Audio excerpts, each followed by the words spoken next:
Hello everyone and welcome to the latest episode of Racing Weekly, a podcast and YouTube show brought to you by oddschecker in association with Bet365. We'll be looking ahead to Royal Ascot in today's programme. We'll also be chatting to Oliver Sherwood, who of course recently announced his retirement as a trainer on his own. He's going to join the Harry Derham team. And of course we'll be reviewing what we saw in the last week or so in the sport of horse racing. As usual, Sam Turner is here alongside me in the studio, but a particularly warm welcome to Tanya Stevenson, who was a big hit when you were last on Racing Weekly.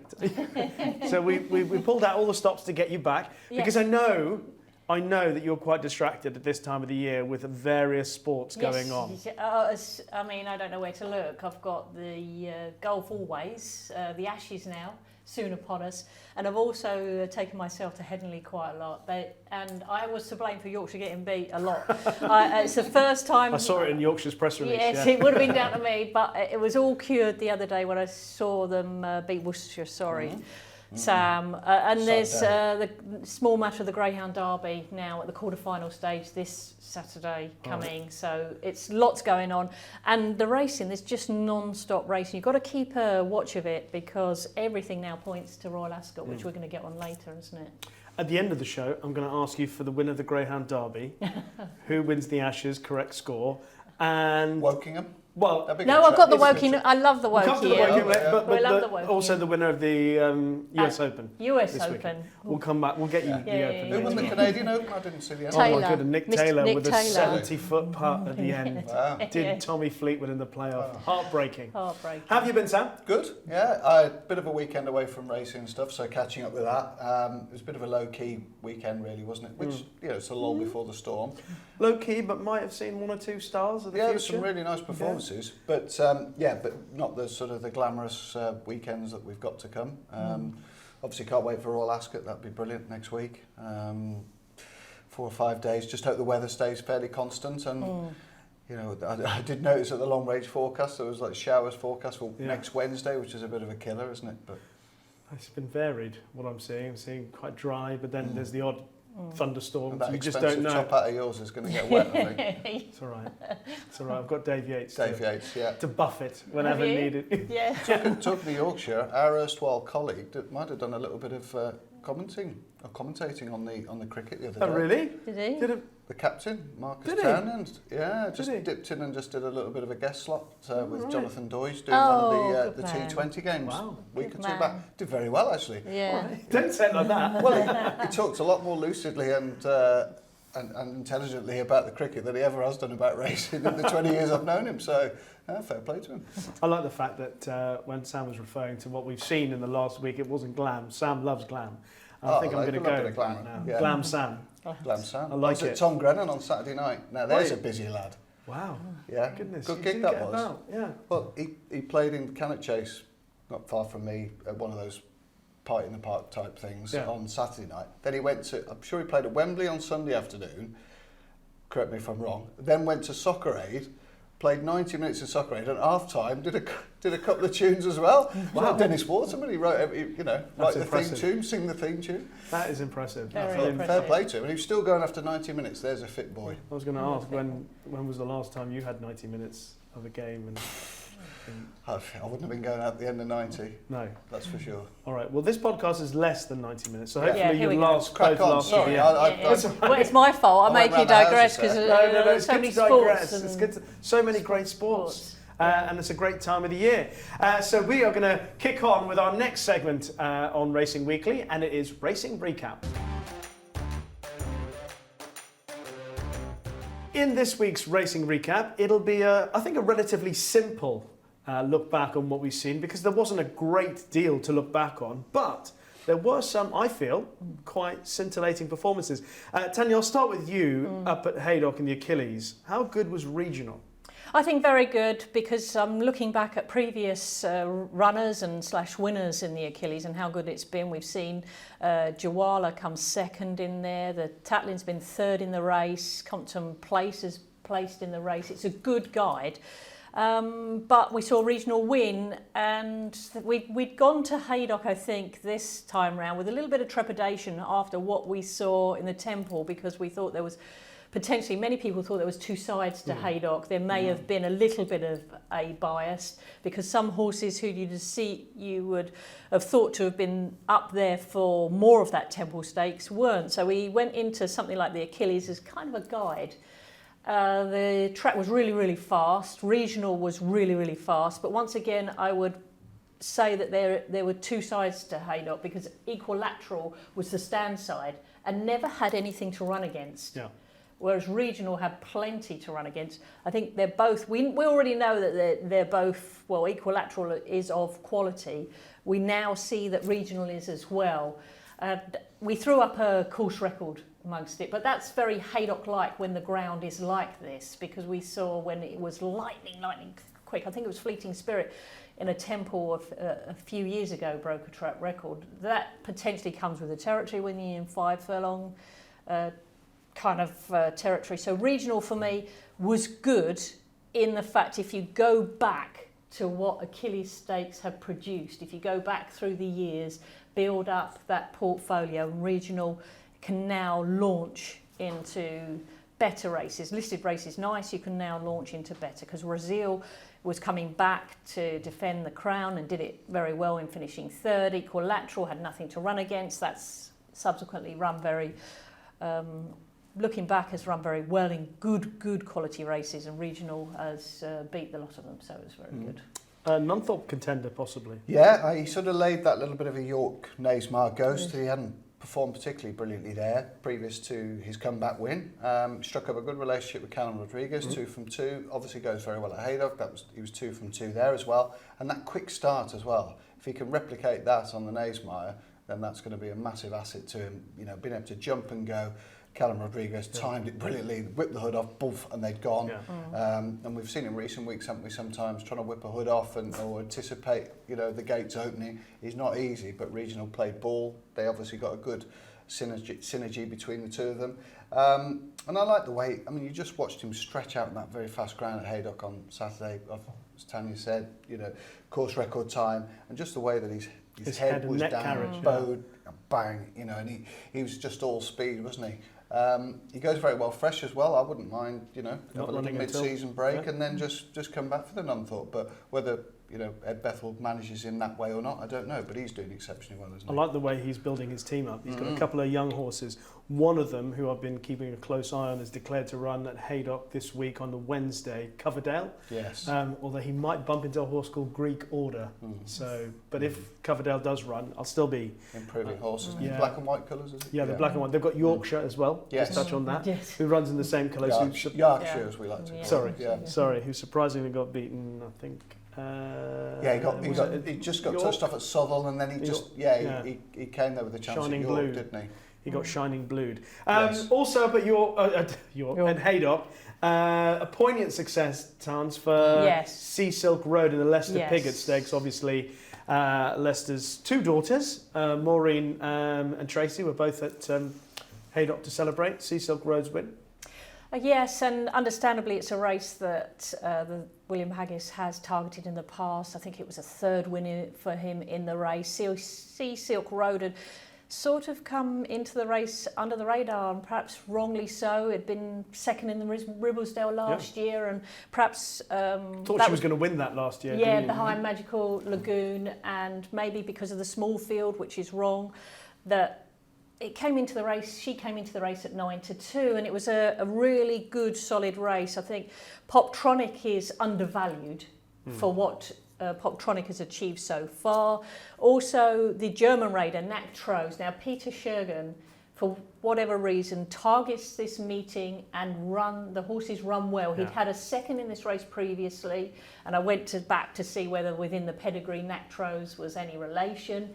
And he's also won the John O'Gaunt Stakes. So he does very well at the meeting. He sends horses over there as good barometers, yardsticks, and they then go on to run in really good races. So as a race, the Pinnacle this year was very, very good, and I'll be intrigued to see where we see Sea Silk Road run next. I don't think it was run ideally for any of the horses, because it appeared to then turn into about a 1.5 furlong sprint towards the end.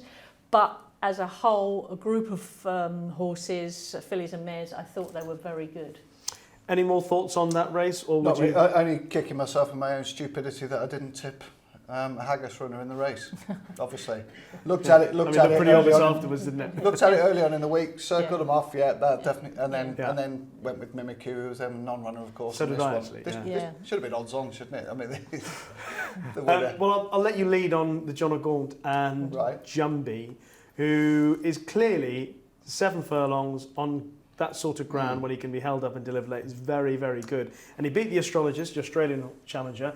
And I believe connections are looking at the Wokingham from what I heard from Charles Bishop after the race. Yeah, yes. Well, I like that angle. Yeah. You know, the horses that get 7 well, the strongly run 6 of the Wokingham, absolutely perfect. You know, the come from behind performance. I do like that angle. Don't know what mark he's got going into that, but obviously he won the John O'Gaunt off 109. Yeah. I think it was an underwhelming race, if I'm honest, although there were signs of life from El Cabello, who should have probably been second. Unlucky. Big lad, that Astrologist, isn't he? Good grief, good big old head on him. Yeah. As we like to say in the Midlands, big old Jed. But yeah, and you know, you looked at the likes of Gorak and Boardman, Wizard of Eye, as good a horses as they are, they were just in there to try and nick some prize money, I think, and the class rose to the top. But yeah, nice performance from Jumbie, nice uninterrupted passage down the outside, quick and well, 7 furlongs fast ground, they look his optimum, don't they? Okay. Any thoughts on that, Tans, or would you like to move on? Yeah, just a quick thought. If you, I mean, with hindsight, if you like looking at races back as we are doing now, look at Jumbie's run and how he ran in the Lockinge. Travelled well. He travelled so well. Yeah. So where you're saying you like the Wokingham angle, the way that he travelled in the Lockinge for me, it didn't automatically think, oh, win in this race, but then looking back you think, oh, hello. And then also just to note, there was lots of money into the race each way angle, perhaps on Gorak. It had shortened from 40s into 16. I don't know whether people felt that he might sneak a second or indeed sneak the win the way the race was going to be run. But Jumbie, the way that it caught my eye in the Lockinge now, having looked back, that was good. Well, it's fair to Gorak, he ran very well, didn't he? Did, yeah. And Eve Johnson-Horton's horses are running pretty well. Obviously, that's another thing to make... another big Saturday for her, wasn't it? In her stable, wasn't it, after Epsom? Let's deal with a couple of lighter raced horses who created a significant impression. And on Friday night, Godolphin unleashed €2 million. Was it 2 million? Dubawi, son of Dubawi, called Ancient Wisdom. And to be fair, Charlie Appleby's stats over the last month have been below par for Charlie Appleby. Yeah. They've not been terrible, but for Charlie Appleby, they've been significantly below par. But he picked it up over the weekend. He did, and it's important because you want him to pick it up, seeing where he's headed into Royal Ascot with the big names he's heading there. So you want that to start picking up. And Ancient Wisdom, well...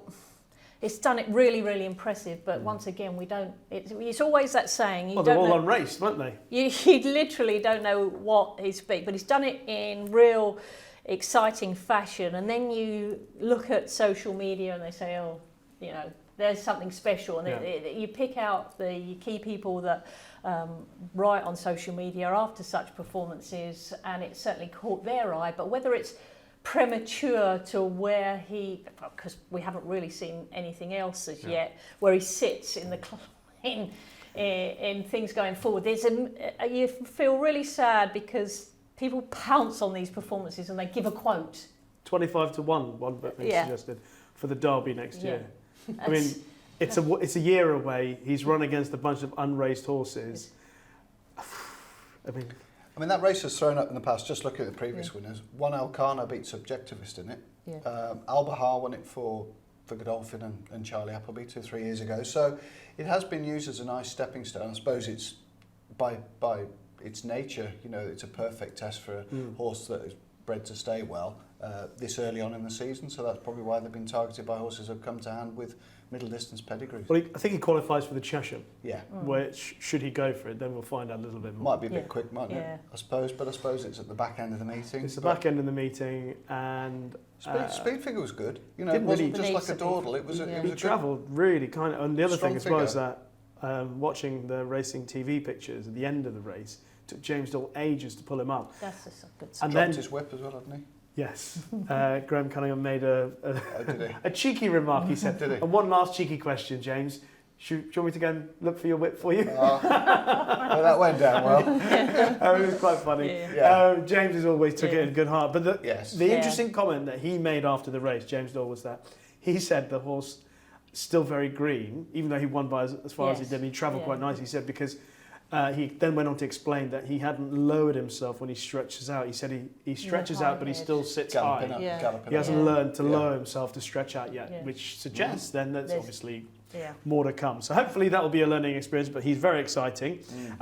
Midnight Affair won the Hilary Needler. Tell me about I thought that was a great performance. Danny Tudhope brought Midnight Affair to the middle of the track at Beverley, which he oozed confidence, in my opinion, by doing that, because you don't, and he'd given Midnight Affair lots of daylight as well, and there were horses that we were hoping that their ability was going to prove such. A Midnight Affair has then kicked on again. We had Ziggy Phoenix, was it, in the race, who disappeared for a nice race in France, a listed race, but had already put in some good performances. It was I think the Hilary Needler proves itself as a race, and it's like a stamp of approval, isn't it, when you go and win that.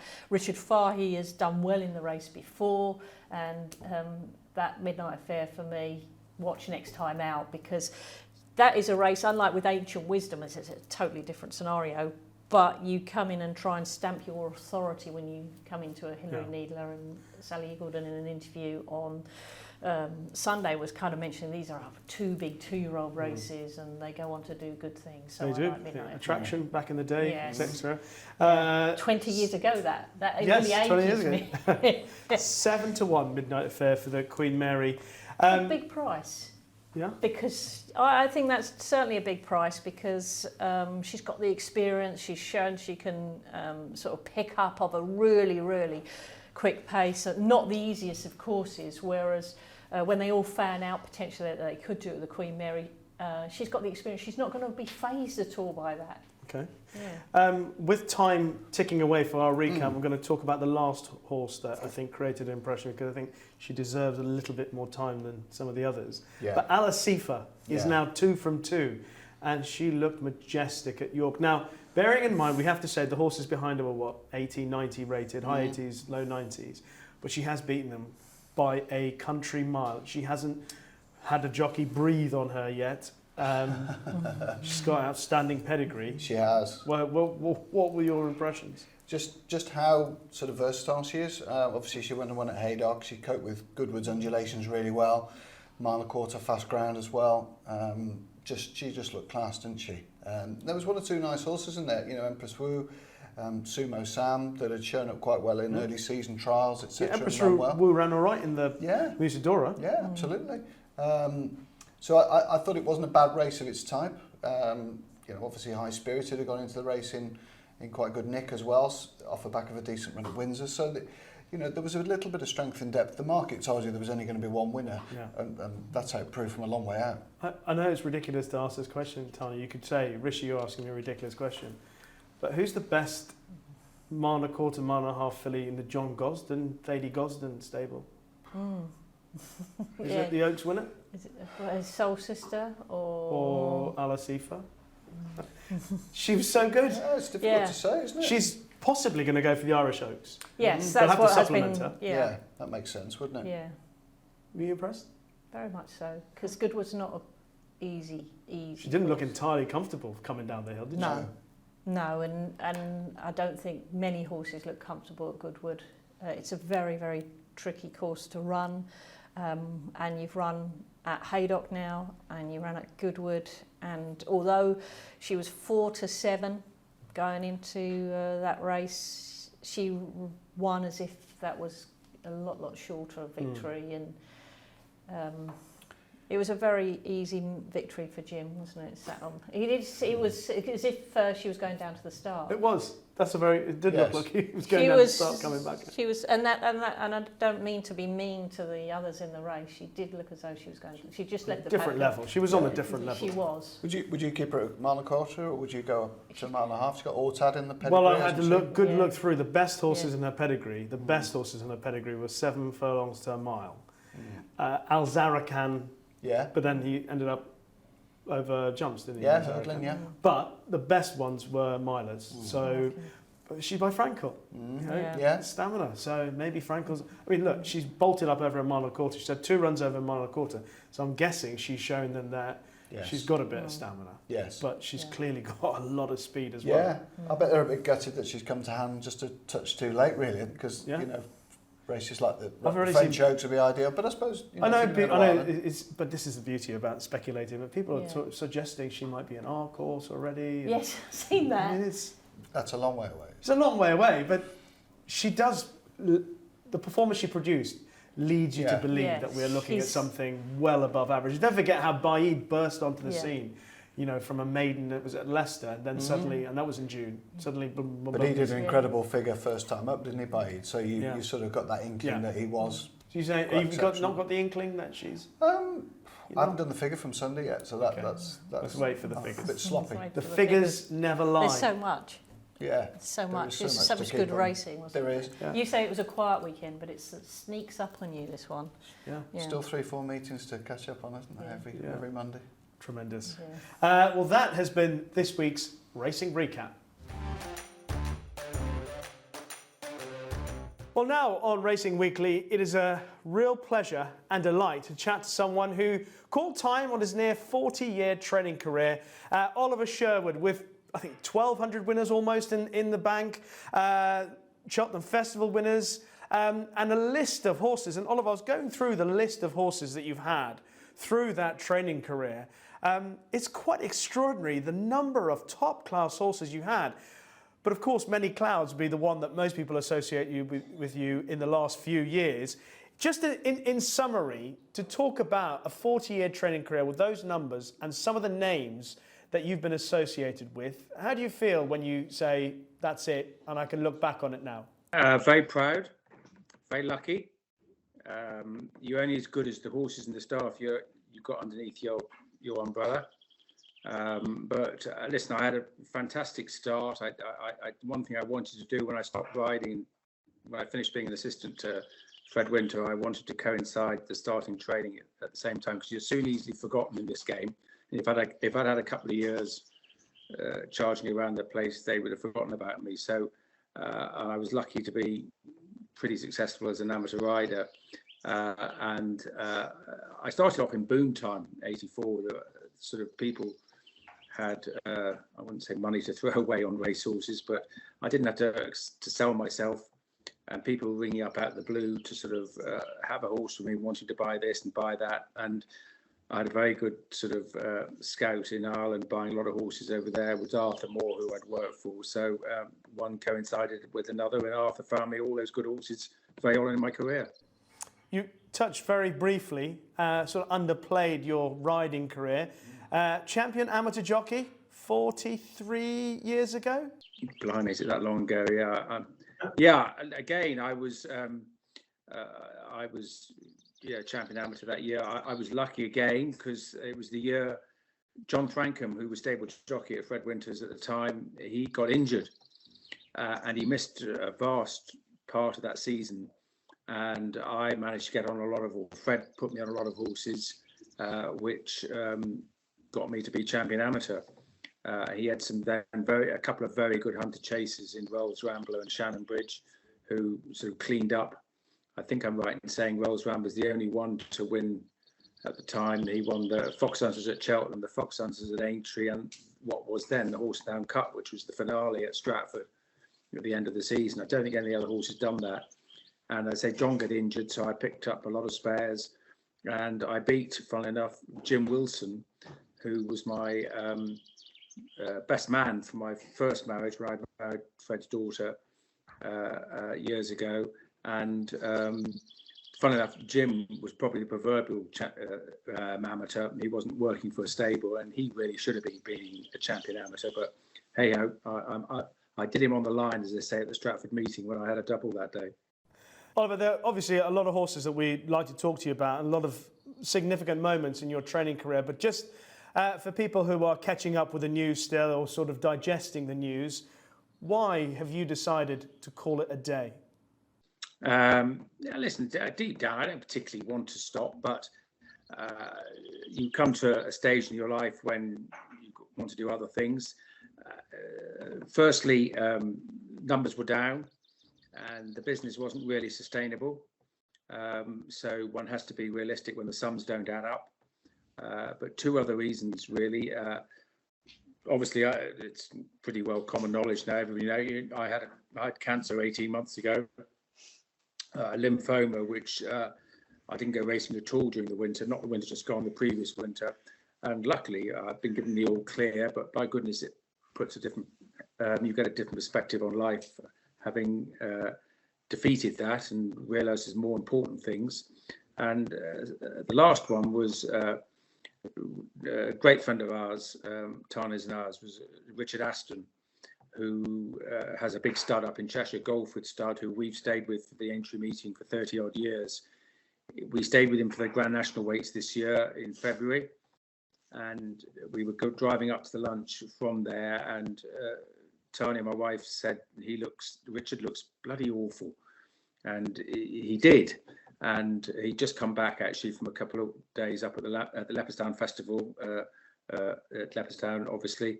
And we came back from the dinner, and from the lunch, and I said to Richard, I said, if you don't go and see someone very quickly, we're not going to come and stay with you for entry. You've got to sort this out. Little did we know how serious it was. He went to see someone, and literally he was dead within 2 months, 2.5 months, and that really frightened the daylights out of me. It was so quick, and it just shows that you've got to sort of any sort of little hiccup you have, or pain or whatever you have, get it checked out sooner rather than later. I mean, never when I was feeling ill or had my chemo and everything, did I ever felt I was going to die or anything like that. I was positive, and a couple of times when I didn't, but I never thought I was going to die. Well, with Richard, it happened so quickly that just frightened the daylights out of me. So hence the reason, it was a combination of three things, really. My goodness, that's bound to have such a significant impact to you, the people who knew Richard, and an extraordinary tale and a tragic one in the end, sadly. But when we focus on the times that you've had as a trainer, Oliver, and going back to the 80s when you started to train, and how things were then to how they are now, before we get into the horses. And the look on your face is almost giving it away, but if you could summarise it in a few minutes, the difference between training back then and the difference between training now, how would you do that? Completely different between amateurish and professional. A certain, I wouldn't say Fred Winter, but a certain Martin Pipe completely raised the bar for everybody. And I know when even when I started training, it was driving Fred Winter up the wall before he had his accident and then had a stroke. It was annoying him, and he was very professional. But it's just chalk and cheese from there. The level of fitness more than anything else, completely. I remember John Frankham saying that the only reason Fred was champion training with his 40, 50 horses because he had the best horses. But he said these horses were never fit till Christmas. And they would have had one or two runs before then. And for John to say that on the horses he was riding says it all. And I remember getting interviewed, I think it was either Plumpton or Fontwell, when Martin Pipe had just sort of broken some sort of record. And I said, well, the thing is that Martin is making us all look very amateurish, which he was. And as a result, if you didn't try and join him or raise the bar yourself, you're going to be out with the washing. And as a result, he has. Everybody else has joined his type of training. I know things change as well, even they've changed now. They're now sort of training like Gordon Elliott and Willie Mullins and everybody. But that's the main difference, I think, is the level of fitness from horses. Yeah. And going on to that as well, you've got the sort of different types of, the diet is so much stronger for the horses. But it's no different to athletes and football players. You've only got to look at all the football players and the rugby players. They've got sort of computers chips in the back of their things, which you can analyze from the touchline. And it's happening with horses up to a point now. And 30, 40 years ago, that sort of thing wasn't even heard of. Did you find yourself, in that 4 decades of training, Oliver, sort of evolving massively as you progressed through that 40-year career? Yes, I remember when Jamie Osborne was my jockey and John Derham was my assistant. John Derham, he's no longer here. He found Isterback for JP. Absolutely persuading me left, right, and centre to change my training methods, and I was taught by the Arthur Moore, Fred Winter way of sort of long, slow work and doing all that sort of stuff. And Jamie and John Derham were absolutely begging me left, right, and centre just to train like Martin Pipe does at the interval training. And I was going into it sort of blind a bit because I didn't know what I was really doing. So I was sort of guessing a little bit, but as I say, we did it and it worked straight away. And we had a very good year. I cannot for life of me remember which year it was, but so that was Coulton. That Coulton. Yeah, I had Coulton. It was the year at the time that Coulton, who was it was actually potentially the best horse I've ever trained, but he wasn't a natural jumper. But by goodness, he had to get some work into him because I never got him fit. He was a really difficult horse to get fit, and he used to go 4 times up our hill. While the rest of the string were doing 2s and 3s, so that was the main difference, definitely. I mean, when I was at Fred's and when I started training, he used to trot around the roads 3 days a week, which was, looking back on it now, was no good to man the beast. And did it affect the type of horse that you went and then bought and sourced? Not really, because again, I probably should have moved with the times a little bit. I was brought up buying store horses. You very seldom bought a pointer. Those boutique sales hadn't really didn't really exist, and the French market wasn't as popular as it is now. But and the flat horses one still bought because the market hadn't sort of. Actually, funny, the flat market was more popular than it is now because a lot of the flat horses who could be going jumping now go off to Australia and places to be running in bigger races over there. So. But it's no different how you train them in that respect. It's giving a youngster time is the most important thing, and I think if you've got the right owners who will give the horse time, then the horse will repay you. That there's no doubt. And even if you buy him as a 3-year-old, you just got to you buy like that. The sales are over there at the moment. At tomorrow and the next day at Goffs near Nace. Stall sales, all 3-year-olds. You'll be buying them now and you play with them. You get them broken and play with them till being at boarding school till January time, and then they're relatively fit anyway. You give them a little spin in the bumper and then away for the summer, and they're physically developed. They are just like some teenagers at school before they develop into being proper athletes and proper stars when they become equivalent to a 20-year-old. And perhaps before we touch on one or two of your stars, just what benefits do you think that you'll bring to the Harry Derham operation? Obviously, a bit of patience, probably. I think you've hit the nail right on the head. Harry is a very, very keen young man. He's very focused. I wonder where he gets that from, probably from his uncle, P. Nichols. But he's very focused. He's very hungry, and he eats, sleeps, and drinks it. So he's very hungry to get going. He's had a very good first year, so people know that he can train. He's got a lot of new horses coming in, and exactly you just said. Just hopefully would say, just take a pull, Harry. Just give this horse another couple of more weeks. And just he's a guy I get on with, and you can tell. It's like any relationship with any boy, girl, or whatever it is. You can tell straight away whether you're on the same wavelength, and I'm pretty certain we are. Yeah, I'm pretty certain you will be as well. I think it's a brilliant unison for both of you, to be honest. Yeah. I think as well, when I started off, you have sort of assistants who, if I'm an assistant my first few years, I'm wet behind the ears and sort of not knowing really what I'm doing. Well, I did, but not completely, because you're captain of your own ship.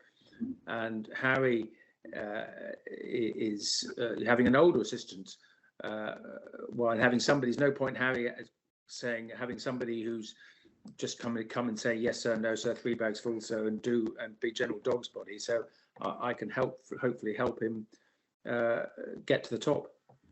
Just wondering if you'll ever spend any time talking about horses, though. It'd just be cricket all the time, wouldn't it? He's a mad cricketing guy, Harry. He loves his cricket. He can play as well a bit, the lad. He's a bit of military medium. He's got a couple of friends who play cricket as well. And I'm pretty certain Harry's off to Edgbaston later on this week. And he got very cross when I told him we're going up to Lords for a couple of days as well. Yeah, I bet. Yeah, he doesn't like missing out on a freebie. I know that. You get Dr. Week's wages straight away, Oliver, for missing out. Yes, absolutely. Let's focus on some of your good horses if we can, and some of the great memories through the years. I mean, obviously, I think the Brina was your first winner, won the Challow Hurdle. Who would be the first top class horse? The one who you just thought, wow, I'm lucky to have this. You've hit the nail on the head. He was potentially top class. He was my first winner. The first horse I bought off Arthur. Arthur pointed him, Arthur Moore, that is, pointed him my direction, and he won a Challow. I ran him in the wrong race at the festival. I should have won it. Run him in the Sun Alliance, and he was third in the Supreme. Then I think he won his first chase. Then got killed at Cheltenham in Ford. He would have gone to the top. So he was potentially my best, but then very early on. But then Arthur found me the Wester Wake, who again I think I'm right in saying is the only horse ever to have won a Sun Alliance hurdle, and the following year won the Sun Alliance Chase, which is now the Neptune and the RSA. So no horse has done that. I half regret. Well, no point having regrets. It was a long time ago. I should have run him in the Gold Cup that year.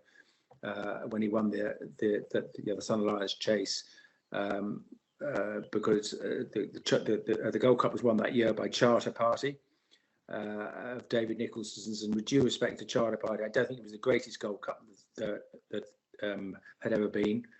But anyway, he won that, and then Rebel Song won the Sun Alliance the following year when the Wester Wake won the Sun Alliance Chase.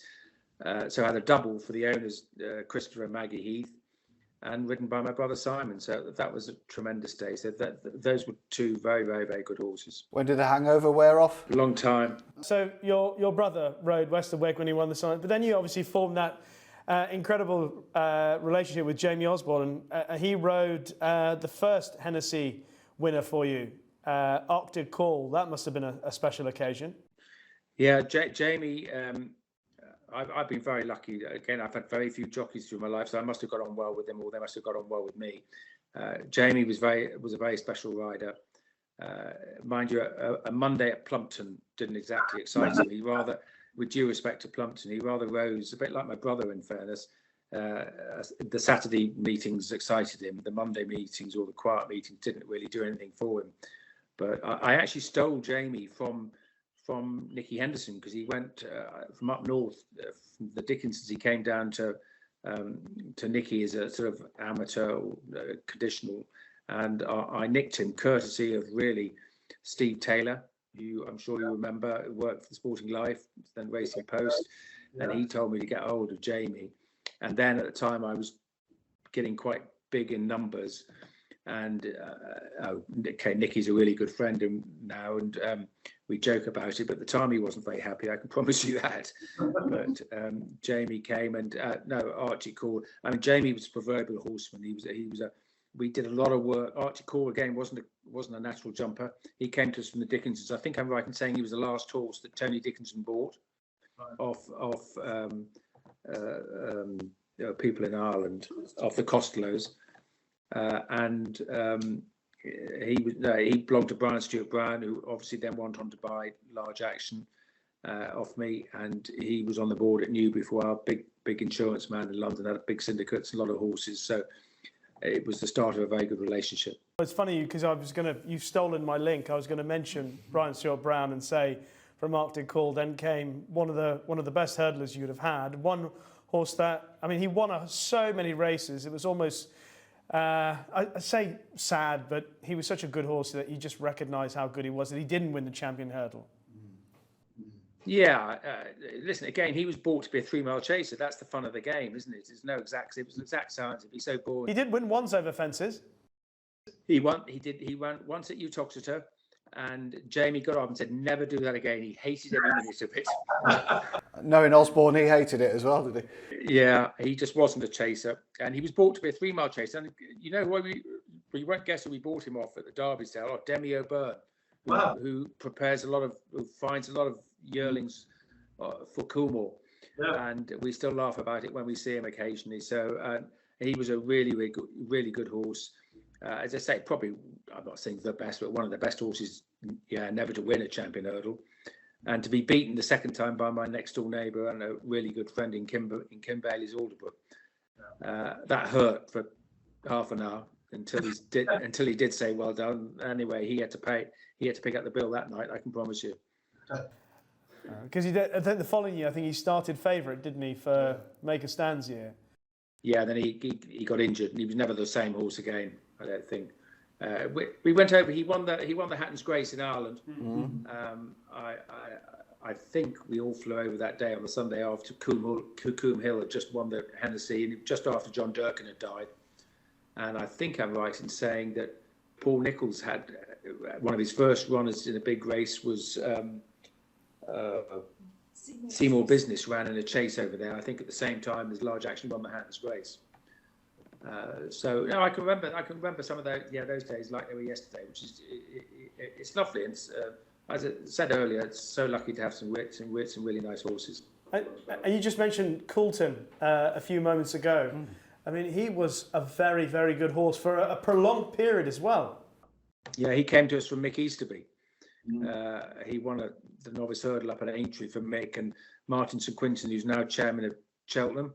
He's had some really good horses with me, as well as elsewhere. I think I'm right in saying his first Cheltenham winner was trained by a certain Aidan O'Brien in Eurobandy. Yes. And Coulton came to us, as I say, but he was not a natural jumper. We had to do loads of work with what's his name, Yogi Breisner, and we schooled him on the morning of his races sometimes. But he didn't arch his back particularly well. But again, he won on Hennessy Day, Gold Cup Day, Grand National Day, 3 different meetings, obviously. But not many horses. Yeah, I do that as well. And he won he won the Cathcart, obviously. Yeah. I went to Cheltenham that year with I think 4 or 5 really fancied runners. Caliso Bay in the Supreme. Beirut Not To in the Sun Alliance, Auburn Castle in the Grand Annual, Coulton and Large Action. Yeah. And we were hitting the bar and everything. Caliso was 4th or 5th in the Supreme. Beirut Not To got beaten in the nose by a horse of David Nicholson's. Auburn Castle was 2nd in the Grand Annual, I think. Large Action was 2nd in the Champion Hurdle. I thought it was just going to be one of those years nothing could work. And Coulton got up and won literally a short head. So that finished I think that it was the last race of the second day or third day. So anyway, we had a winner, so that was fantastic. Yeah, he was a good horse. I'm enjoying the fact that most people watching this might think this is like an episode of Who Wants to Be a Millionaire, and every time you are lost for a bit of information, you phone a friend. Thankfully, I'm assuming that's Tanya. As Tanya's just around the corner there, just prompting you every so often. You can read my mind too well. Thank you, Rishi. And can we talk about the horse that, I mean, probably brought more tears to Jumps fans over the last decade or so, or more, Many Clouds, who was the type of horse, and I know that sometimes we get a little bit too over the top in trying to describe horses as humans, but if there was a horse that you could rely on in the toughest of times to deliver, every time he turned up on the racetrack, he just seemed like he just wanted to please. 100% right, Rishi. He was your proverbial battle charger, and you can't install that in a horse. They're born with it, and you can certainly ruin it. And he was again owned by the perfect person in Trevor Hemmings, because I had 2 other really nice youngsters that period as well, in Puffin Billy and Deputy Dan. And people was asking me about who would be the best and everything. I didn't think that Many Clouds would be the best. I thought he would be the better chaser as they were progressing. And we just went quietly, and he rather slipped underneath the radar compared to those other two. And then he came good when the time was needed. And I know I would jokingly he got, when he went chasing, he won his races. Then we went to Cheltenham for the RSA and he got brought down a long way from home. And actually the form of his Reynoldsdown race would have meant he would have gone down close in the RSA, but it was probably a blessing in disguise he did get brought down, because if he'd had gone and finished in the first three, it'd probably put his Hennessy mark out of sync. So it didn't affect him. And then obviously from that day onwards, the Hennessy was always going to be the plan. And in racing, it doesn't often work, but it worked. That has to be one of the most emotional days. I mean, like Rishi says, there's been some very emotional days associated with Many Clouds, but that Hennessy for unbridled joy, was there a fair bit of relief in there as well? Yeah, it's just such, training racehorses as high highs and low lows, and those days are just fantastic. It's what you do it for. Every trainer, whether you're in Henderson or Joe Bloggs or P. Nichols, those days is what you do it for. And to get a real good horse like that to sort of go win a Hennessy, it gives you confidence, and everything just worked. It just worked perfectly, and you had the right horse with the heart, and a top class jockey in Leighton Aspel as well, who gave him just a peach. It felt like half of Lambourne were there to celebrate with you, though, if I'm honest. I think they were. Well, it was nice that Brian Stewart Brown was there, who had my last Hennessy winner, because he was still on the board at Newbury. Dominic Berg, who's had horses with me for a while, he was there, obviously. And it was. We had all our family were here.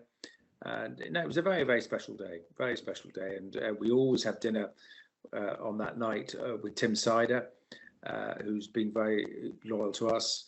And had a lot of good horses, and so that was we ended up there. We were a bit late for dinner, but it was a very special day. Excuse, I'm sure there was a good excuse for being late. How would you sum up what Many Clouds meant to you, what Many Clouds did for you, for your family, for the team? Many Clouds did everything for us. I remember saying to Skew and Lucinda after they won their first national, I said, winning a national, that changes your life. And Skew rather sort of nonchalantly said, no, it's a national, it's great, but it's enough. And he said to me after his one for Arthur won, he came up to me, I remember, and said, it bloody well did change your life. It does change your life. You're renowned now, even though I'm packing up race, you're known as a Grand National winning trainer. And that's in your CV for life. And I've said to people, well, not jokingly, I remember doing interviews the next day after winning the national on Sunday, and the Monday on my phone on the radio from Hong Kong and Singapore and Australia and America, just quick line interviews, and virtually every single one said, well done, blah blah, what's it like, and and did you always want to win the national? And I said, well no, actually I didn't. I actually always wanted to win the Cheltenham Gold Cup. And virtually every single one said, what's that? And you suddenly realise then that the Grand National is a worldwide race. Well, the Cheltenham Gold Cup, okay, everybody in jumping knows it. And of course they do in France and America and Australia, but they jokingly said they don't. And you realise then how big and how important the Grand National is in the world. Oliver, as we're coming towards the end of this conversation, I just wanted to ask a couple of things, because obviously you've been in the game your whole life. If there was one thing, specifically from when you were training over the 40 years of your training career, if there was one thing that you feel racing could have done better and that racing perhaps can still do better, what would you like to fix and what would you like to focus on? I'm going to be boring, I'm afraid. Prize money is always an issue. It was an issue when I was assistant to Fred Winter then, and it's still an issue now. And I'm going to say, if it wasn't for prize money, if I was sort of starting off training now and knowing what I know now, what I didn't know then, I would start training in France. I love the English way of racing and the diversity of everything, and the All the courses are different and everything. And if I'm going to be a little bit controversial, if I could wave a magic wand, I would ban all off-course bookmakers and have a government-run betting system, so all the prize money goes back into racing. And if that had happened, I trained like I did all this time, I don't think I'd be packing up now, because I wouldn't have to. Don't tell that to Harry Derham. It is a financial thing, and I think it's sad. I wouldn't say it's frightening, but I think it's sad. And I shouldn't say this. I shouldn't let Harry Derham say this, but I wouldn't want to be starting off now. I'm glad I've come to the end of my career, not starting it. That's fair. And what's been the one thing that stood out for you? One thing that's been the best thing about training racehorses for 40 years? Dealing with the horses. 100%. The horses nowadays, most people train racehorses. It's pretty much common sense, but the skill or the fun is getting inside the horses' heads. I'm loving that. So one thing the horses can't do compared to humans is talk back to us and answer back. They can in certain ways say no, but getting inside their heads is the fun part about it. There's absolutely no doubt about it. And the one thing which is slightly different between flat and jumping is the flat is a bit more of a conveyor belt, a bit more quick, jumping they're around a bit longer, and as a result, you can get to know them a little bit better. Oliver, the one other thing I wanted to mention was, and you mentioned obviously your battle with cancer. When Queen's Gamble started her winning spell, and the reaction to her winning wasn't just about Queen's Gamble winning, the fact that you've got a good horse. There was so much goodwill that I noticed being at the races or talking about it even here on the Racing Weekly podcast.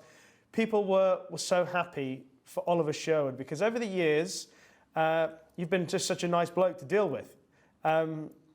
What was it like knowing that because I think we get so caught up in every day, we forget that actually we have been decent or we've done all right. And I suppose during that spell, the outpouring of emotion was quite touching to see for you. So if you don't mind just telling us what it was like knowing that people actually cared and appreciated you.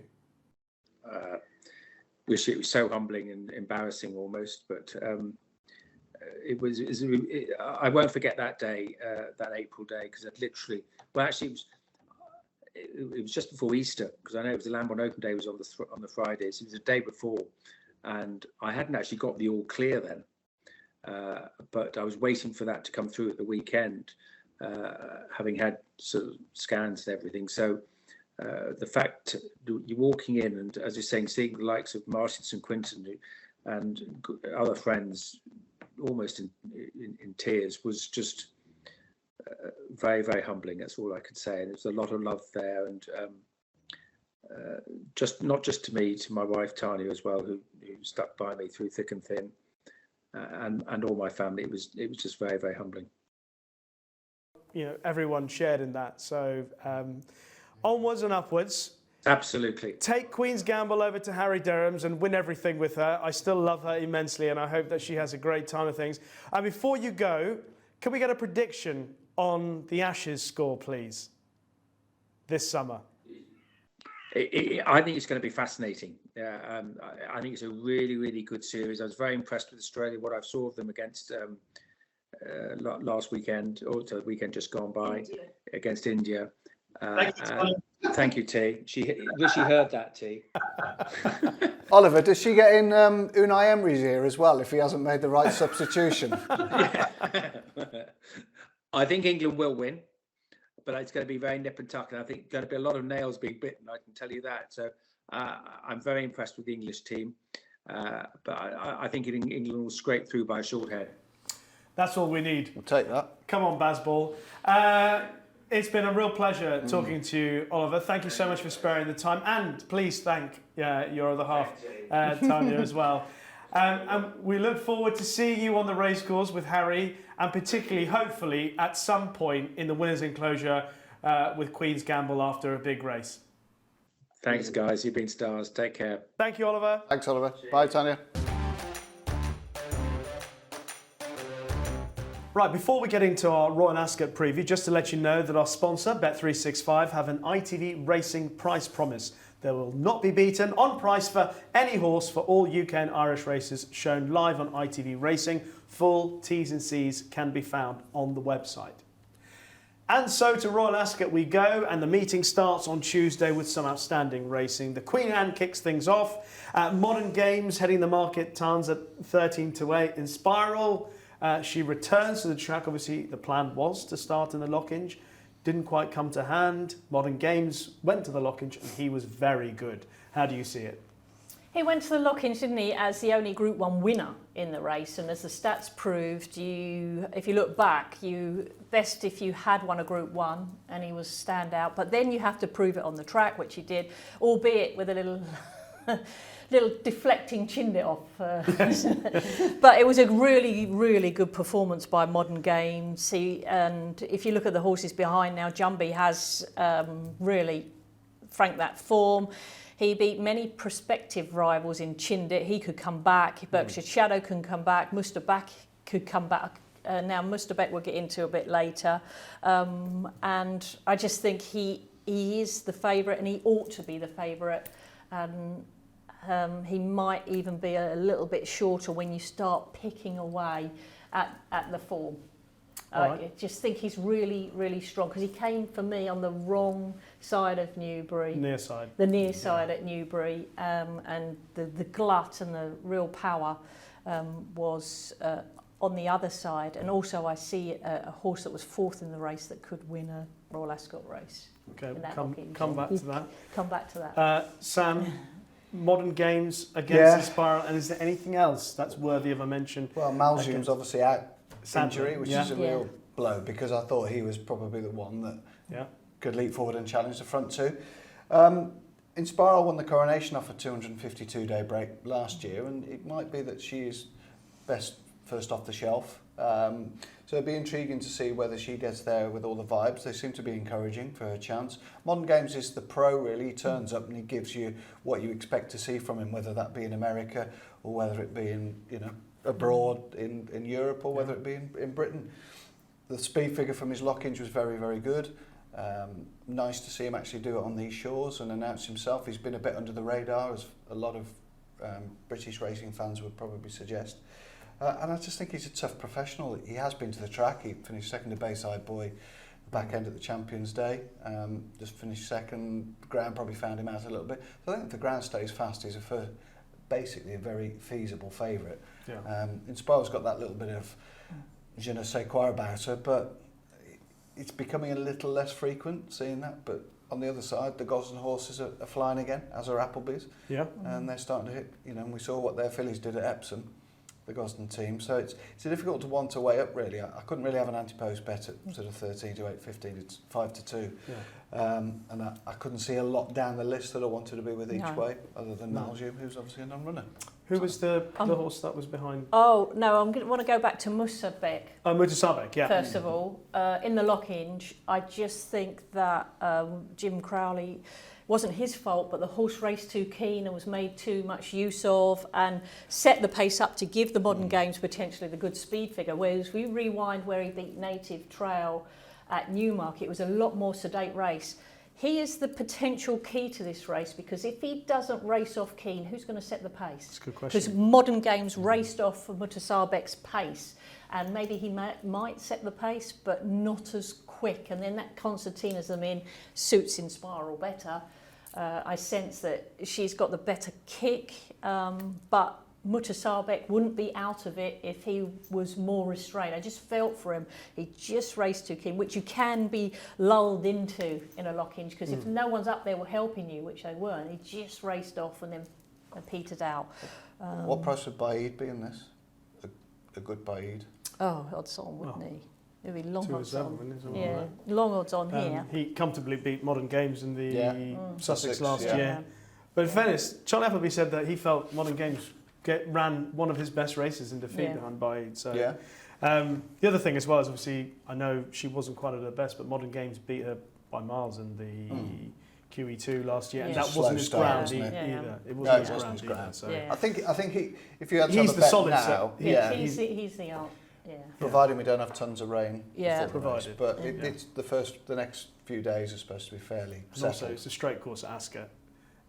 they'll need a monsoon for it to be too bad for modern games. The King's Stand. Yes. Let's talk about the market for that. Highfield Princess 11-4, Coolangatta, the Australian 4-1, Dramatise 11-2, Cannonball 10-1. How are we seeing this one, Tanya? Highfield Princess, I was really encouraged by what she did on her return run at York. Brilliant. I thought I was encouraged as well. I just thought that Azure Blue seems that seems an excellent horse that's progressing all the way. And Highfield Princess kept tabs on it because I don't know. Highfield Princess was rightly up there at the top of the market, but what did we exactly want to see from Highfield Princess? And I think box ticked, but you come into the King's Stand and I'm starting to look at what Highfield Princess is up against, and would it be better had she run on Saturday rather than Tuesday? If you look what she's up against, you've got Australia. Could run in both. She could run in both. That could be the answer. That could be the answer. That could be the best thing to do. So John Quinn at York said the plan was King's Stand, and then, assuming all well. Yeah. She's won off a 6-day break before now. She does back up quite well. Then we go to the Queen Elizabeth II Jubilees. When you look at the race, won by Soul Power, Blue Point, Batash, it's just balls of speed. And I'm not saying she isn't, but she's like a 5.5 to 6 furlong horse, whereas you see the Australian horse Coolangatta, and also perhaps you've got, I looked up Big Invasion as well, and how about, I've put the French Raider wouldn't be out of it. If there was lots and lots of rain, and I know you're saying the course, but the French Raider, it's interesting to see that Coup de Pierre is in this race because it just needs lots of rain, but it's got huge ability, having finished third in the Abbey. Dramatised, I think, he is underestimated as well. Was second in that Breeders' Cup Turf Juvenile Sprint, so Dramatised comes into it with lots of power.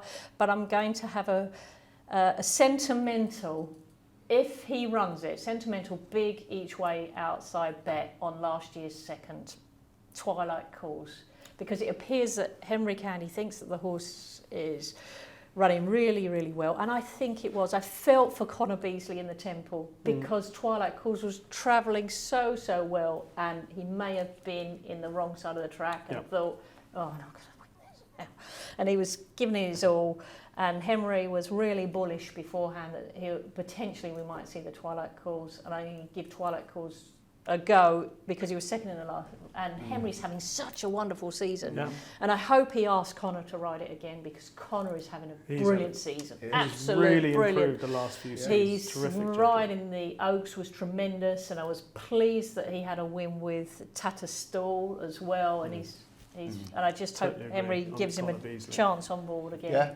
class act, isn't he? I mean, Coolangatta takes the route that a number of horses that have had success, the Lightning Stakes, basically, the Black Caviar Lightning. Nature Strip won it in 2021. Black Caviar won it 3 times. Miss Andretti, Takeover Target, Choisir 2003. 20 years ago, Choisir. Good grief. The double. That made me feel, double made me feel really old. Step aside Farlap. Yeah. Commentary. She also won the Mooney Valley, didn't she, which Nature Strip managed to win as well. So just watching her run back at Flemington, she's not absolute ball of speed. She did just travel quite nicely. She didn't have to go and make it. And although there was only about half a length or a length separated the first 4 or 5 home, she was cosy. And they do think she's a class act. So she had to. I do enjoy seeing the foreign raiders come over, but it doesn't half make it difficult for punting and tipping purposes because trying to evaluate all the different form lines from the other side of the globe is tough. But Highfield Princess is the right favourite for me, 11-4. She never wins first time out. I thought she ran really well. She got beat by a class filly who's improving, so I can understand why she's a market leader. The one horse I like at double figures is Manakan, who runs the track really improving. Exceptionally well. 4-year-old now, should be coming into his own. Was marooned over on the far side in the Palace House at Newmarket. Didn't get the best of draws there. The ground was too soft. If it's good ground, decent ground, I wonder whether Frankie might ride. I don't know whether he might get 1 or 2 options from other people, i.e. Johnny Murta or whoever it might be, but you know, I think it'd be single figures on the day, and I think 12 to 1 at the moment is a fair price for a horse that's finished 5th, beaten a length in the 3-year-old handicap here last year, and then has won his 2 subsequent starts at Ascot. Okay, well, speaking of Frankie, he will be aboard, fingers crossed, all goes well. The St James's Palace Stakes favourite, Chaldean. The Guineas winner, the 2,000 Guineas winner at Newmarket. The Irish 2,000 Guineas winner, Paddington, is 2 to 1 second choice. Chaldean is 13 to 8. Cicero's Gift is 3 to 1. Isaac Shelby 6s. Mostabshire 7 to 1. Royal Scotsman 14s. 20 bar those. Sam, I'll let you start on this one. How do you weigh this one up? Well, I think there are a couple of interesting floaters. Yeah, I mean, I'll perhaps let T deal with the head of the market as well. I've got Paddington doing a good figure yet. He does par figures for his wins, but he hasn't done something that I would think, oh yeah, that's a true Group 1 figure. So I have to look at his form with a little bit of scepticism, and the fact that he was starting off in handicaps off a mark in 2 figures, and obviously he's progressed, and he looks for all the world for me like a mile and a quarter will suit him ideally. This is obviously on the round track as well, so it's asking a different question. Obviously he's coped with the Curragh, but it's a long straight, and he coped with Nace okay, but that's another long straight. I really like Isaac Shelby here. I think he's massively overpriced. I think there's 10 to 1 in the village. I don't think Bet365 are anywhere near that. They're 6 to 1. Pat Cooney's a smart man. Very smart, shrewd Obviously. man. I think he's going to run here instead of the Commonwealth Cup, isn't he? That would make sense. Yeah. But like, he's won a Guinness trial, albeit Chaldean unseated early doors. He's then finished second in a classic. The third one yesterday, I think, Breeze Sky. I think there was also a horse from out of that race who's gone on to run well in the French Derby as well. I just think he's a little bit underrated by the market. I think he's obviously well regarded by Brian Meehan. You'd expect that. He's championed his horse. He's versatile ground wise. I think the round mile will suit him ideally. You know, he coped with that very well at Longchamp. The ability to travel around the bend and quicken, and that's going to be a different test for 1 or 2 of these. So I think double figure price each way about him. Isaac Shelby. I think it's a tall price. All right. Tanya, what do you think wins? I agree with Sam, because had Chaldean taken part at Newbury, worse things, Isaac Shelby would have been second. Worst case scenario. Who's to say he would have been second? But he'd have been a very good second, or been a really big winner of the race, and may have got Brian, Meehan and co thinking otherwise and heading to the 2,000 Guineas rather than disappearing to France. But in France, he's let no one down. He's run an absolute stormer. Chaldean, though, to me, I don't think anything really bothers him coming round a bend. He seems a cheeky so-and-so to me. When anything will join him, he pulls out that little bit extra. If you watch him as a 2-year-old, particularly his, I think he was just run at York, wasn't it? He was indestructible. He was just being cheeky and thinking, I've got a little bit extra here. And many people say that the sign of a good horse is we need to see another one come and tackle it. And Chaldean will relish the chance. And I think, as Sam said, it will be more so a battle between Chaldean and Isaac Shelby than other like Paddington, who in his Irish 2,000 Guineas, I don't think had anything as strong as what Chaldean and Isaac Shelby are. Okay, Sharon went there and Royal Scotsman went there, but we don't know what went wrong with Royal Scotsman as such, do we? I was going to ask you that. What do you think about the Guinness form? Because obviously the two-tailed off horses, Vaden O'Brien, have come out and won a Derby and Sandy in between. But everything else, bar High Royal, who ran quite well in the Irish Guineas, or ran well in the Irish Guineas, but everything else has just been pretty average. I just think, I see Galeron is here, but Galeron is, I just think it's the wrong trip again. Galeron needs further. The way that he's a bit like a white bird. I'd like to have seen Royal Scotsman run without any problems in the Irish Guineas, but he had bruised feet. So there was a valid excuse, and he never went a yard in the Irish Guineas. So I've put a line through that. Yeah. Were he to run in the St James's Palace, assuming that he's 100%, then I think he's a player. What is he? 14 to 1 with Bet365, because there's no doubt in my mind that he would have given Caldine a race. I'm not saying that Caldine wouldn't have pulled out more, because you just don't know yet what his potential is. But considering how keen he was, what happened on his side of the track, and where everything else that he raced with finished up behind him, I thought that was a big performance in the Guineas, and he was a bit unlucky the way the race unfolded. Would it worry you that he's then gone to Curragh, and that race might take a little bit of an edge off him, and he's a bit of a... There is that possibility, but he had quite a hard campaign as a 2-year-old. He had a fair few races as a 2-year-old, and he ran a cracker in the Dewhurst at the end of the season. True. So I don't think he can handle. It's a question of, I think, what he's proven so far is that he can handle some tough races. It's just whether or not it's from having the bruised feet and a below par run, maybe an extra couple of weeks would have been. Yeah, a bit quick. Can I also mention Mostabshire? Yeah. My goodness, he was impressive at York. Yeah. And William Buick rode him that day. John Gosden was purring after the race. He said, Williams just told me the horses had to quicken twice, or he's proven he can quicken twice, he said, and only good horses do that. Now, he's very lightly racing. He's 7-1 for the St James's Palace Stakes, but he's also untapped potential. Cicero's Gift is untapped potential. Yeah. So the beauty of this race, I think, is the fact that we just don't know how good some of these horses are just yet. But we're going to have to find out, or we will find out, because they're going to have to go up a level. But I'd backed Cathab in that race, the Mostabshire race, because I was going there, let's finish second to Passenger. I'd gone down the Passenger camp in York. I'd done Passenger at York. Talk to me about Passenger. And then thought, Cathab and New Business, I think I've got it here with the two that finished behind Passenger, and I thought, this is it. And then Mostabshire's beaten them very, very easily, as you said. So that's he did really get the run of the impressive. race at Naismar, didn't he? He did. Yeah. But He he has earned got it, that though. ability to. He has got Yeah. that ability to quicken. He's a very difficult horse to evaluate, I think. Yeah. Okay, so how are we going on this? You're Isaac Shelby. Happy to back him in. Caldine. Caldine. Isaac Shelby forecast. Okay. And looking that.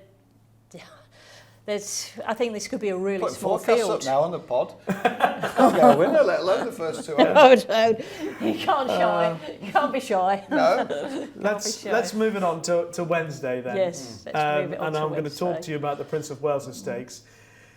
Desert Crown was going to run. Right, sorry. Frankie was going to ride. Yeah. Richard Kingscote. Just before we get into the race, it's just to get the thoughts from both of you, whether you have a particularly strong view on Richard Kingscote being replaced by Frankie Dettori. I know it's sort of pointless now, but was it something that irked you? Was it something that you were easy with? It irked me with some of the quotes which were unnecessarily made out in public, but also I would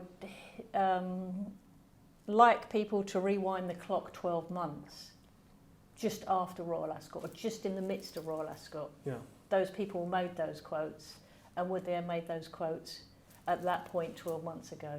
When people were digging out Frankie Dettori. yeah. Which is really, really unfortunate. Loads of people Because going through retirement 12 months ago. Without Frankie, I don't know where racing would be. Yeah. I grant you that. But sometimes you just need to pause for breath and think before you're saying out loud, or even... No one's infallible. No one's infallible. Or even look back 12 months, because I sort of remembered everyone really picking on Frankie, and it wasn't right, because, it's just Balance. Balance. The trouble is, you're And on I the biggest stage, though, I on know, your I team. know, Even if you ride a horse. And I was irked for Richard Kingscote, because I just think he's I think he's a very good jockey. He's a very good jockey. It was. Same. I was on Passenger, so I could speak. I could shout from my pocket if I wanted to, and I chose not to.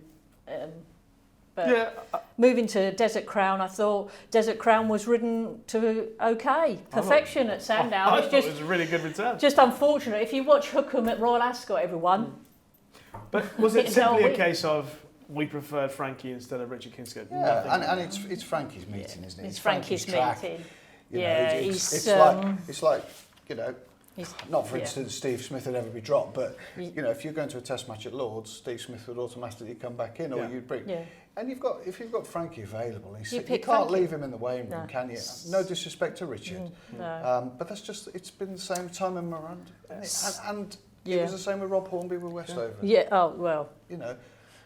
had obviously shaped how the horse had Unnecessary. improved and progressed as a Yeah. young horse, and then all of a sudden, you know, somebody else is parachuted into riding. 77 Royal Ascot winners for Frankie, 7 Royal Ascot titles. So And of course, he won the Prince of Wales's for Sir Michael Stout and Chris Devotion. Yeah. yes, It's not Okay. like you're getting jocked off for No. another, is it? It's, no. You know, it's And would Richard have ridden something else in the race? Who would have ridden Bay Bay Bridge? Bridge. Anyway, Bay Bridge. I mean, I'm guessing he's I going hope to he be back still on Bay is. Bridge. I hope he still I is. mean, Yeah, we'll see. unless We'll Frankie's see. not trying to get But Bay it's Bridge. No, I part of the don't think jockey's so. life, isn't it? I mean, Yeah. you know, you see it sometimes with someone like, say, Kevin Stott, you know, who, you know, prior to getting the Ammo racing job, was riding a lot of horses for George Bowie, and then when Will Buick became available, would be sidelined, you know, and you've got the top 2 or 3 riders, the Ryan Moores, the Frankies, the Will Buicks, the Sheen, and they're always going to have the pick. Yeah. Well, Ryan Moore's on the favourite. Luxembourg at 2-1 for the Prince of Wales's. Adayar 9-4. My Prospero 7-2. Bay Bridge 4-1. Who wins it, Tanya? My Prospero. Yeah. What a trial! I say In the lockage. trial. It ran a trial in the lockage. No, it didn't. Oh, obviously it wasn't a trial, But but they did say that before the race. They did say this is a stepping stone to Don't. Royal Ascot. yeah. And they Aiden's will done be that in that doing race before, doing huh? cartwheels. I would have thought after the race, and maybe kicking themselves, thinking, "Oh, we've only had a little bit more pace," Yeah. because it was closing all the time, and I think it was another case of maybe being hard to pull up after the line. Yes. you powered through late, and you think, "Oh, what's that in yellow?" And you think, "Oh," but at the same time, you've now got to look at the race and see who's going to set the pace up for my Prospero coming through, and.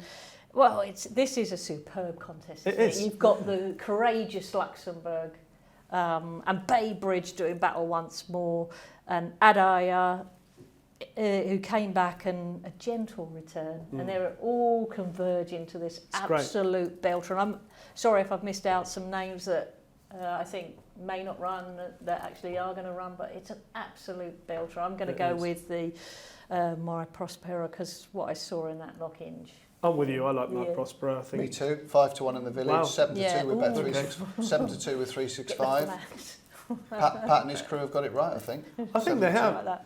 The Yeah. thing about it as well is that he's always looked like he's a Martin Corsa horse. Yes. And he's only had 2 goes. One was in France where he won. Yeah. The other one was in the Champion Champion Stakes. Stakes. Yeah. And he wasn't that far behind No. Adayar, Bay Bay Bridge Bridge. No. As a 3-year-old. as a Yeah. 3-year-old, and Yeah. you're thinking he's going to improve. Physically, all the paddock judges Did they say he did? Kent Pitterson, who obviously has been on the show, waxing lyrical about Yeah. how physically he was the one horse who Oh, had shown that brilliant. he'd improved, Yeah. and he would have needed that run because he's a massive unit now. So my Prospero, Yeah. I think I'd rather take him. He's at got to those do it prices. hard though, because Luxembourg will not give up. No, No, and He neither will will Bay not- Bridge. No. I can't imagine Luxembourg's going to have No. Adayar's not. I mean, Adayar's not going to let Luxembourg No. just do what he wants. They're going to No. have to. They're going to have to serve it up to each other. But And his form in And- Newmarket took a nice boost with Ammat winning. Well, which is exactly. fan. Yeah. Yes. Let's talk about the Ascot Gold Cup, or the Yeah. Gold Cup at Ascot. That's not Ascot Gold Cup. It's the Gold Gold Cup, Cup at at Ascot. Ascot, yeah. Eldar Eldarov, 11-4s. I've got it here. 3-1 Coltrane. Emily Dickinson, 5-1 Broome. Not going to talk about him too much. 8-1. Courage Mon Ami, 8-1. Yabir 8. Last year's 2021 Yeah. winner. Sorry, Subjectivist 10s. Yeah. Okay, Tanya, who wins it? I want to know what's wrong with Coltrane as he's such a big price. You have to stay. Don't look at it as if you get 2 miles and you're going to get this 2.5. It often doesn't work like that. So that's why you look at Subjectivist, even though it'll be an almighty training performance, but I don't think it ran too badly in Maidan. Coltrane, who's obviously won over this trip already and just keeps going from strength to strength, Yeah. and it won really, really easily. And I had a quick sneak at Echoes in Rain, but I don't think that it's kind of Group 1 form and may need a little bit more cut in the ground. Other Do we than know that, whether Haskell is going for the Gold Cup? Don't know yet. will it stay? Will it stay? Don't know. Don't I don't know know. yet. What a No. lovely poser. Will it, Spoke to Well, Rafe Beckett and he was yeah. uncommittal last week, wasn't he? Right. Okay. yeah, I think It's, All right. You are going to have to stay. I just think that. So Coltrane for you. What more does Coltrane need to have to prove? I mean, I know Eldarov's a very, very good horse, a really versatile St Leger winner, a really high class, top class, speedy St Leger winner, but that's the issue. The only thing I'd say about Coltrane, and Sam could jump in and agree or disagree, is that he went to favouritism on the top of the market on the back of beating Trueshan this season. Yeah. And I'm pretty certain Alan King doesn't think Trueshan's the same horse that he was. That's the only thing I'm saying. He is one of the most admirable stayers without question, Coltrane. But I think there's less question marks about Coltrane in this race than there are one or two others. As T said, you know, he's ticked the box for stamina. Track, he's only been beaten there once by Trueshan ahead in the Champions Day. When I did his Ascot Stakes win last year, comparing his sectionals to those who ran over a lot shorter, do you remember we talked about it on the pod? He was right up there with what they were doing. You know, the King's Stand horse, the last 3 furlongs were incredible, and the time from the turn was very quick compared to St James's Palace and stuff like that. For a horse, obviously, that galloped 2.5 miles. So I think the handicappers rate that performance on his comeback, the defeat of Wise Eagle, as a career best for him as well. I still think even at the age of 6 he's improving. He loves Ascot. I know you can say that about 1 or 2 of them in the year as well, that they both enjoy the track and they're effective at it. But he stays well and he's got a turn of foot. So he's mine. So 2 for Coltrane. All right. Yeah. I'd sentimental. I'd love to see Subjectivist. Yes, you'd love to see that in there. And I think they will be happy with how things went at Meydan. Of course, he won at Meydan before he won in 2021. Not quite the same this year, but I thought it was a good run. I thought he was doing a little bit too much, never allowed to really drop his head. And hopefully it's a step forward, so I'll take a chance. His owner's been backing him. I heard him on a rival podcast saying that he'd been on a rival podcast. Yeah, one that you might appear on as well. What were you doing listening to a rival podcast? Well, it's one that you might appear on every now and again as well. Yeah, one of your many gigs. But I think he's been backing him at double figures and thinks he's a great bet. So you couldn't knock him out of the equation, could you? We're going to have to pick up the pace. Yeah, go on. Yes, go on. So the Commonwealth Cup on Friday. Yeah. Little Big Bear is 13-8 favourite after he got back to winning ways in the Sandy Lane. You with last season's champion 2-year-old, or are you against? Oh, I love him, but I also love Shaquille. Okay. Who's been very good this season. All nil for Shaquille. Yeah. Slam dunk. Oozes. It's just a power ball. And I know this is a huge step. This is a massive step up. But I think we all felt... if you were a supporter at Newbury of Shaquille, you felt comfortable as soon as the stalls opened. Yeah. It gave you that aura. It gave you that aura. I just hope he carries that aura to the Commonwealth Cup. And there's the differences, well, with some of the others in the race is will they bounce back or will they be able to keep pace? Obviously, Sakir will...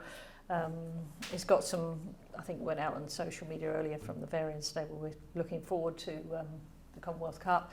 I hope Shaquille, and I do appreciate and have to respect that it's got one big obstacle and Little Big Bear, but best wishes to Julie Camacho and all the team because this is a big chance for her. They're having a great season. Yes. You know, and they have they've got a great pedigree with the sprinters, obviously Judicial and a number of other horses. Ratia winning for them over the weekend as well. Their horses are in great nick in these colours. I thought it was a really difficult race to get my head around. I don't know if I want to be with the favourite at sort of 13-8. I think he might have, Steve alluded to, Steve Mellish on one of the earlier pods, was he really advantaged and flattered by the way the Haydock race worked out?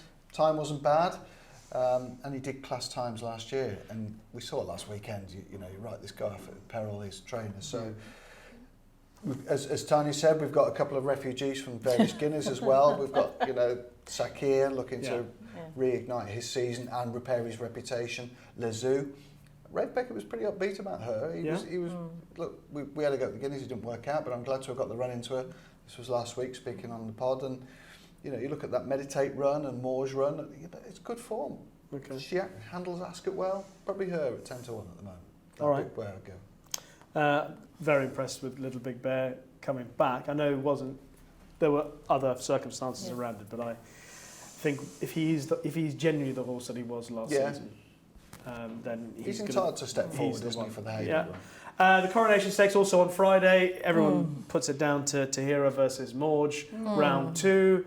Tanya, are you simplifying it to that, or? I think I remember looking at the race and thinking, but it ought to be simplified to that. They did pull away from the rest of the field in Newmarket, and then Tahira. Okay, I think people expected that because they pulled away so far clear of their rivals at Newmarket, that she would then go to the Curran Pool, that kind of away from the others. Yeah. That wasn't the case. I would stick with Dermot World and Tahira. I would be a bit... I'd pause if she was odds on. However, there are some unknowns like Queen for You and Sound of Heaven who met each other at York. I think they come into here with... You have to respect them, but I'll be with Dermot here and Tahira. Me too. I think Queen for You is an interesting one. Her dam won this 10 or 11 years ago, Fallen for You. 1-2 for the Gosden team there. It was a disappointment from Ballydor that day, I think. And, you know, obviously she's bred to win a race of this nature. She's around about 8-1 in the village. If you're looking outside of the obvious ones, she's had a different preparation. At least she's Ascot proven, which is more than some of them are. Okay, I think Tahira is a simple solution to continue what hopefully will end up to be a tremendous season for her. On Saturday, the Queen Elizabeth II Jubilee, the Australians, Artorias at the top of the market now. Artorias obviously was here last year. By all accounts, pretty unlucky. He's better. By all accounts. I listened to Luck on Sunday. And interview about Artorias saying that he is a better horse than he was last year. So I watched his run back in the George Ryder, and he just has that. He travelled better than he did because he was out the back of the washing, wasn't he? In last year's renewal of this, and then obviously bombed through, had his run checked, and he was a little bit unlucky not to get even closer. But he travelled quite nicely, obviously round the bend at Rose Hill. Over the extended 7, hit that flat spot again and then rallied. You know, he needs that all-out speed from 6 furlongs, that pace collapse late on. This track suits him ideally, but it is factored into the price of it, isn't it?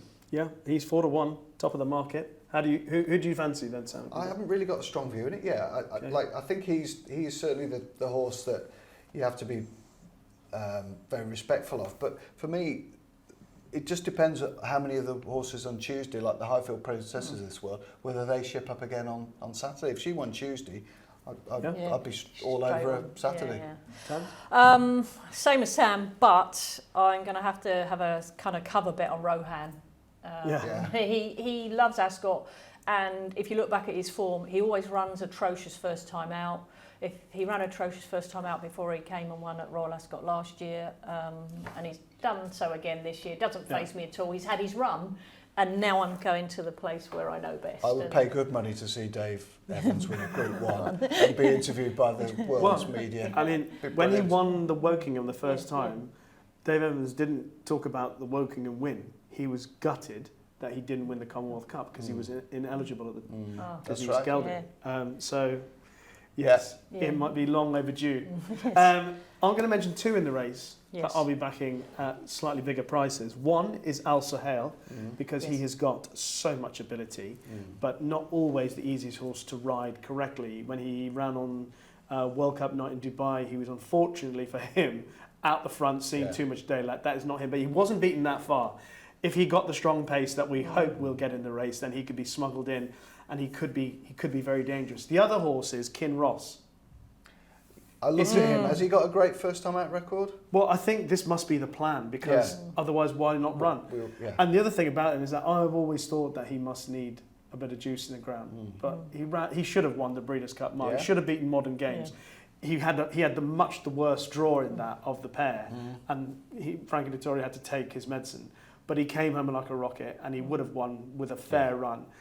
I just think by the end of last season, he was a very, very good incredible horse. He blitzed them in the Champion Sprint on Champions Day. Absolutely blitzed them. I think and who knows? There might be a bit of cut in the ground.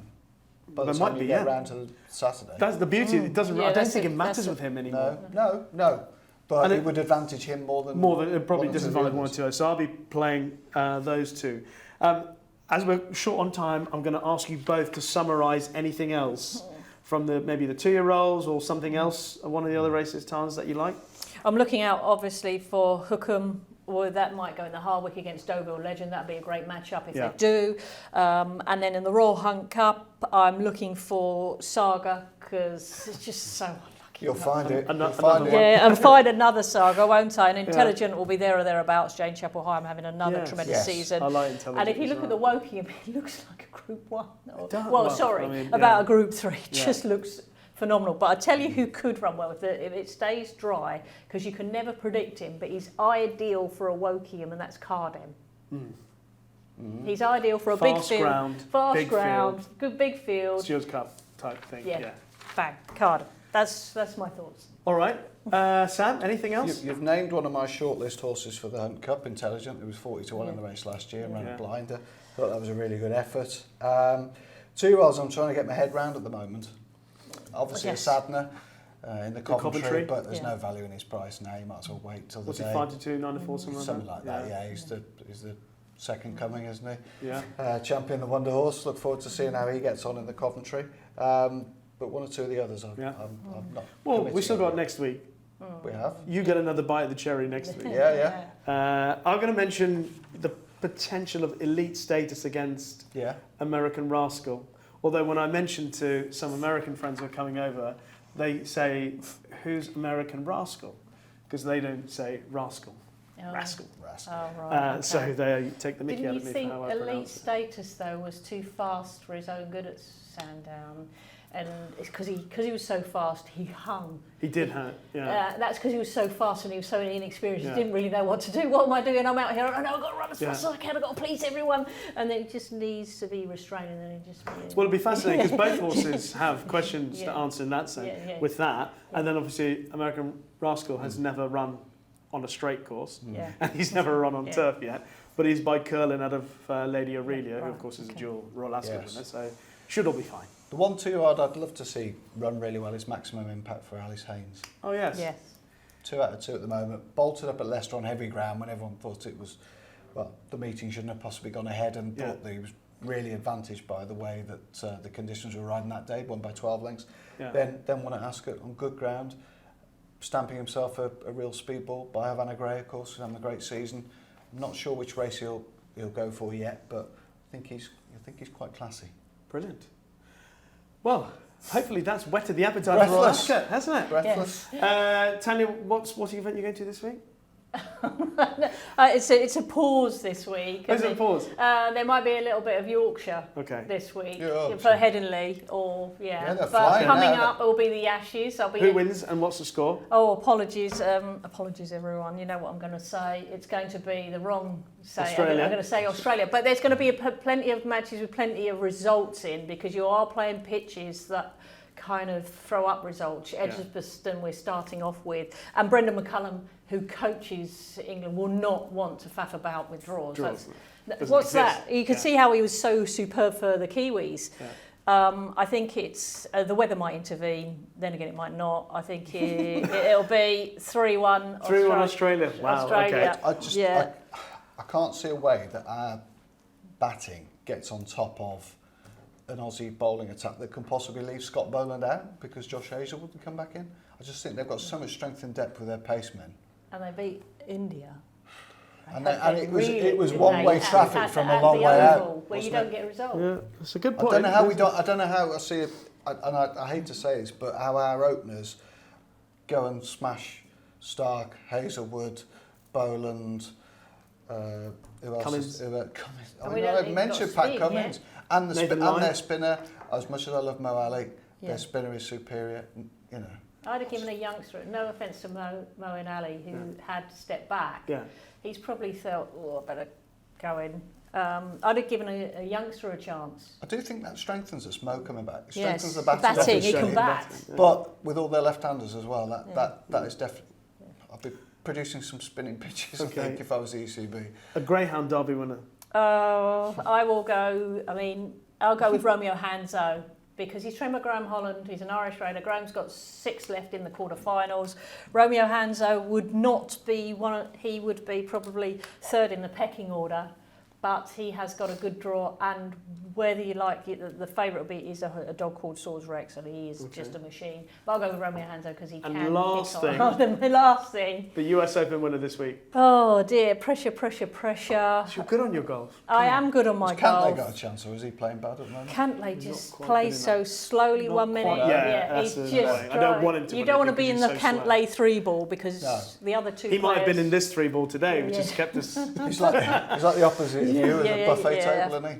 Yeah. He's a pedestrian, isn't he? Will it be Koepka again? Koepka possibly. Possibly, I mean, he's or in that vein, isn't he? Fine. He's just absolute. And I did Rory not this week in Canada. I did him the week before. Yeah, just not quite getting it done. And when you got a chance to. Fitzpatrick got a squeak? Is it favourite? He Played played a short okay game. Yeah. this week, didn't he? He was Yeah. all right. Yeah. Don't read too much into this week. They're all prepping Yeah. But you just want to themselves, see them looking Yeah. like they're in control Right. of the ball. It's like Rory's last round, just lost it. I mean, he He's couldn't. just trying too hard. Yeah, it just He seems just he needs pushes to- too hard. He pushes I'd too like to hard. see him win personally. Mm, but Yeah. Brilliant, yeah. maybe. Shall we go for Rory then? Rory. Rory, let's Come go on, for Rory. let's go then. for Rory. Rory and Romeo. Yeah. Let's end it with that. Yeah, there you go. Wherefore Romeo? Wherefore art thou, O Rory? Oh, yes. Thank you very much for joining us for this week's episode of Racing Weekly, brought to you by oddschecker in association with Bet365. Thanks very much to Sam Turner, as always, but a particular thank you to Tanya Stevenson for taking time out of a busy sporting schedule to spend an hour or so with us here on Racing Weekly. As well, thank you to Oliver Sherwood for joining us. We wish him the best of luck in his new venture along with Harry Derham. And as always, if you like what you've heard or seen on this or any of our previous episodes, then leave us a kind review on Apple Podcasts or in the comments section on YouTube. Don't forget, we are back next week. Ken Pitterson will be joining the Racing Weekly team as we look ahead, the final look ahead, to Royal Ascot 2023. Bye-bye.